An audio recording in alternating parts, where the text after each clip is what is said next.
हाँ भाई, JEE 2025 class 11th वाले बच्चों से आज बात करेंगे। और नवंबर का महीना अपना आ चुका है, नवंबर में भी इनफैक्ट हम थोड़ा सा अंदर आ चुके हैं नवंबर में भी। ओके, तो आज डिस्कशन होगी आपकी आगे के प्लान की, क्योंकि अब आपकी 11th ऑलमोस्ट 1/3 ही रह गई है लगभग। आपने अप्रैल में शुरू किया था तो कितने 7 महीने हो गए, तो कितने महीने बचे? नवंबर बचा, दिसंबर बचा, जनवरी, 3 या 4 महीने मैक्स मान लो। मार्च में तो यूजुअली स्टार्ट कर देते हैं 12th सारी कोचिंग्स में, अब कोई कोई में तो और पहले भी कर देते हैं, राइट। तो अपने पास लगभग 3 महीने मैक्सिमम आप मान लीजिए बच्चे हैं, और इसमें हमें अपनी 11th रैप अप करनी है, ठीक है। तो एक मैं आपको सूत्र बताऊंगा इस वीडियो में, वो सूत्र अगर आपने फॉलो कर लिया ना, आप IIT 101% पहुंचोगे। मैं लिख के दे रहा हूं, आप बुकमार्क करो, स्क्रीनशॉट लो, जो करना है करो। ये बात जो मैं कहने वाला हूं वो आपने फॉलो की और आप IIT में नहीं पहुंचे, मुझे बताना, जो मांगोगे वो दूंगा। अगर ये मैं जो बोल रहा हूं फॉलो किया और नहीं हुआ, केवल एक चीज आपको फॉलो करनी है कि 12th में जाने से पहले 90 to 95% 11th अपनी कंप्लीट हो। केवल ये एक चीज करने को बोल रहा हूं कि 12th में जाने से पहले 90 to 95% 11th अपनी कंप्लीट हो। अब इसका क्या अर्थ है, ठीक है, समझते हैं। तो देखिए, बैकलॉग क्लियर करने का मतलब ये नहीं होता है कि आपको वो टॉपिक पूरा एडवांस लेवल तक आ गया। बैकलॉग का मतलब होता है कि हमें हर टॉपिक का एटलीस्ट बेसिक्स आता है। अब क्या सब में बेसिक्स आना चाहिए? नहीं, कोई कोई चैप्टर होंगे जो आपके स्ट्रांग होंगे। आप सभी ने कोई ना कोई स्ट्रांग सब्जेक्ट अब तक आइडेंटिफाई कर लिया होगा ना, कि यार ये वाला सब्जेक्ट मुझे अच्छे से समझ में आता है। तो कमेंट से बताओ आपका स्ट्रांग सब्जेक्ट कौन सा है, फिजिक्स है, मैथ्स है, केमिस्ट्री है, क्या है। तो अगर जैसे किसी स्टूडेंट का let's say physics is a strong subject, तो हो सकता है कि फिजिक्स में उसको 4 या 5 चैप्टर ऐसे हों अब तक जो बहुत अच्छे से आते हों। लगभग आप मान लीजिए 15 चैप्टर मान लीजिए आप लगभग 11th में, तो लेट्स से 5 चैप्टर ऐसे हैं जो आपको बहुत अच्छे से आते हैं, उसके जेईई एडवांस के सवाल भी आप बना लेते हैं, कोई दिक्कत नहीं आती है। और 10 चैप्टर ऐसे हैं जो ठीक ठाक आते हैं, मतलब जेईई मेन के क्वेश्चन आपसे हो जाते हैं, एडवांस का कोई कोई हो जाता है, बाकी नहीं होता है, ठीक है। अब जैसे मैथ्स है, मैथ्स में लेट्स से ऐसा है, मैथ्स में आप थोड़े वीक हो, तो मैथ्स में लगभग चलो 15 में से 10 चैप्टर अपने ठीक ठीक लेवल पर कंप्लीट है कि जेईई मेंस के सवाल हो जाते हैं। लेकिन 5 चैप्टर बिल्कुल नहीं पता चला, या तो छूट गए, होमवर्क नहीं किया, अटेंड नहीं की क्लास, कोचिंग लेट ज्वाइन की, या छूट गए बस, ठीक है, जो भी है। ये वो 5 चैप्टर है जो आपको नहीं आते। तो आपका अभी दायित्व केवल इतना है कि जो चैप्टर आपको बिल्कुल ही नहीं आते, जो चैप्टर आपको 0 पर हो, उसको आपको जेईई मेंस के लेवल पर एटलीस्ट लेके जाना है। मतलब क्या, आपकी कोचिंग की जो शीट है उसके अंदर जो एक्सरसाइज 1 होती है, जो बेसिक एक्सरसाइज होती है वो, और जेईई मेन के PYQ, इतना आपसे एटलीस्ट बनना चाहिए। एडवांस के क्वेश्चन नहीं हो रहे, मैं खुद कह रहा हूं यार, कोई जरूरत नहीं है। एडवांस के क्वेश्चन नहीं हो रहे, कोई बात नहीं, इरोडोव नहीं हो रही है, कोई बात नहीं, चलता है। लेकिन आपने केवल ये एक चीज इंश्योर कर दी कि आप 12th में जाने से पहले 90 to 95% 11th के बेसिक्स जानते हो। एक्सरसाइज 1 आपसे हो रही है 90 to 95% 11th की, आपसे जेईई मेन के PYQ हो रहे हैं 90 to 95% syllabus of all 3 subjects.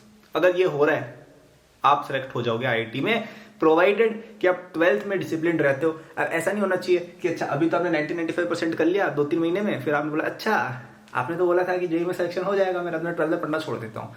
भाई 12th में भी पढ़ना पड़ेगा इसी तरीके से, तब जाके रैंक आएगी। लेकिन अगर आप 12th में इतना करके जाते हो ना, आप बहुत आगे हो, ज्यादातर जेईई एस्पिरेंट से अब बहुत बहुत ज्यादा आगे हो, केवल इतना करके, ठीक है। अभी क्यों वर्क करता है ये भी मैं बताता हूं आपको। तो देखिए, अभी आपसे जेईई एडवांस के सवाल नहीं होते हैं ना, और ये बात प्लीज सुनना, क्योंकि कई बच्चों के साथ ये एग्जैक्ट प्रॉब्लम होती है कि उनसे क्या है, 11th क्लास के सवाल जेईई एडवांस की नहीं हो रहे होते हैं। तो देखिए, जैसे जैसे आप 12th में जाओगे ना, आपकी और रिविजन होगी, आप ज्यादा हार्डर क्वेश्चन करोगे। 12th में आपको कुछ कॉन्सेप्ट होंगे जो 11th पे डिपेंड करते हैं, तो तब आपको सर पढ़ाएंगे ना, तो आपको वापस से और चीजें क्लियर होंगी कि अच्छा हाँ यार ये ऐसे होता था, ठीक है। जिसका एक बहुत अच्छा एग्जाम्पल है कैलकुलस। जैसे अभी आपको फिजिक्स में कैलकुलस बताया गया होगा, थोड़ा बहुत शायद मैथ्स में बता दिया गया हो, अभी शायद आपको समझ में नहीं आ रहा हो अभी क्या चल रहा है ये। लेकिन जब आप 12th में जाओगे ना, तब आपको पूरी तरह से क्लियर हो जाएगा। जैसे भी एलिमेंट वाले क्वेश्चन नहीं होते हैं जिसमें इंटीग्रेशन करनी पड़ती है फिजिक्स में, वो सवाल शायद आपसे अभी नहीं होते होंगे, लेकिन धीरे धीरे हो जाएंगे जब आप 12th में जाओगे, क्योंकि तब आपको प्रॉपरली पढ़ाया जाएगा, तो पुराना भी रिवाइज होगा। तो अभी आपसे एडवांस के सवाल अगर नहीं भी हो रहे हैं ना 11th में, इतनी बड़ी टेंशन नहीं है, क्योंकि आप 12th में जब जाएंगे तब आप वापस से रिवाइज करेंगे और हार्डर क्वेश्चन करेंगे ना, तो ये चीजें आसान हो जाएगी। वैसे ही जैसे आपको बचपन में, जैसे 10th में थे, तब आपको साइन थीटा कोस थीटा समझ भी नहीं आता होगा, लेकिन अब आपको समझ में आने लग गया शायद, ठीक है, क्योंकि टाइम हो गया ना, चीज बहुत बार देख ली, समझ में आ गया। तो वैसे ही 11th में अभी आपसे एडवांस के सवाल नहीं होने, कोई बड़ी बात नहीं है, क्योंकि वो आप बाद में एनीवे कर लेंगे। अच्छा, 11th के एंड में हमें ब्रेक मिलता है, उसके अंदर भी हम एडवांस की चीजें कर सकते हैं। जैसे ज्यादातर बच्चों की एक प्रोसेस रहती है कि जैसे आई रोड बुक करने की कई लोगों को इच्छा रहती है, तो उसको करने का one of the best times है 11th की फिनिश होने के बाद जो ब्रेक मिलता है ना, 1.5 महीने का, 1 महीने का समर ब्रेक मान लीजिए, उसमें कई बच्चे इरोडोव लगा देते हैं। बहुत ही अच्छा टाइम है, क्यों? क्योंकि आपके पास अभी कोई क्लास है नहीं, कोई टाइम प्रेशर है नहीं, और आपने 11th के बेसिक्स क्लियर किए हुए थे और अब आप एडवांस पे लेके जाओगे। ठीक है, आप इसको ऐसे देख सकते हैं क्रिकेट के टर्म्स में। ठीक है, आजकल मैं क्रिकेट टॉपर से देखने लग गया हूँ बहुत सालों बाद, तो एग्जाम्पल ज्यादा लेता हूँ क्रिकेट का। तो जैसे क्रिकेट में क्या होता है, स्टार्टिंग में रन थोड़े स्लो बनते हैं, है ना, लेकिन लास्ट में जब लास्ट के 5-6 ओवर बचे होते हैं या 10 ओवर बचे होते हैं, तब थोड़ी वो रन रेट बढ़ाते हैं और 80-90-100 रन भी बना देते कई बार, राइट, और स्कोर एक अच्छा हो जाता है। तो वैसे ही आपकी जो असली पारी आएगी ना, वो आएगी आपका जब जेईई मेन एग्जाम होने वाला होगा उससे 3 या 4 महीने पहले, जो आपके अभी सीनियर्स का चल रहा है टाइम, राइट। अभी उनका वो लास्ट के ओवर चल रहे हैं, तो अभी वो भयंकर बैटिंग कर रहे हैं और कवर कर रहे हैं एकदम शानदार तरीके से सिलेबस, राइट। तो टाइम मिलेगा, उसका भी एक समय आएगा। अभी आपका काम है कि यार आप अपना विकेट ना खो दे, अपनी मोमेंटम ना खो दे और बैकलॉग अपनी एक्यूमुलेट ना होने दे। बैकलॉग आपका विकेट है, वो नहीं आना चाहिए आपका। ठीक है, बैटिंग करते रहो, एक एक रन ही लेते रहो, एक एक रन ही लो, कोई बात नहीं। बाउंड्री मारने का टाइम बाद में आएगा और तब हम मारेंगे, लेकिन अभी हम इस चीज पर ध्यान देंगे। अभी कर कैसे सकते हैं, इसका भी मैं सोल्यूशन बता देता हूं आपको फटाफट से। तो देखिए, बेसिक लेवल पर अपना सिलेबस कवर करने के 3 या 4 रिसोर्सेज मैं आपको बताऊंगा। सबसे पहला रिसोर्स तो है एनसीईआरटी। एनसीईआरटी कोई कंप्लीट रिसोर्स नहीं है। देखिए, मैं ऐसा नहीं कह रहा हूं कि एनसीईआरटी पढ़ के जेईई एडवांस निकल जाएगा, जेईई मेन भी शायद ना निकले, लेकिन ये काफी कंप्लीट रिसोर्स है। आपको ये बुक पढ़नी चाहिए। ये बेसिक्स में आता है, जो मैं कह रहा हूँ 90-95% इसमें ये आता है। ठीक है, फिर आपके खुद के कुछ नोट्स होंगे, आपके सेल्फ नोट्स कुछ होंगे, आपकी क्लास में सर आपको पढ़ाते हैं, राइट, तो वहां पे आपने कुछ नोट्स बनाए होंगे लिख के, वो आ गए इसके अंदर, वो भी आप रिवाइज करेंगे। ठीक है, नोट्स रिवाइज करना बहुत इंपॉर्टेंट है, नोट्स बनाना भी बहुत इंपॉर्टेंट है, क्योंकि जब आप नोट्स बना रहे होते हो क्लास में, जब टीचर पढ़ा रहे हैं तभी नोट्स बनाते जाओ यार फटाफट फटाफट। ठीक है, यूजुअली कई सारे कोचिंग्स में यूजुअली टीचर्स बोलते हैं नोट्स बनाने का टाइम देते हैं वो, राइट, तो आप उनके साथ साथ लिखते जाओ, क्योंकि देखिए आप केवल सुन रहे हो, उसमें कुछ आता नहीं है।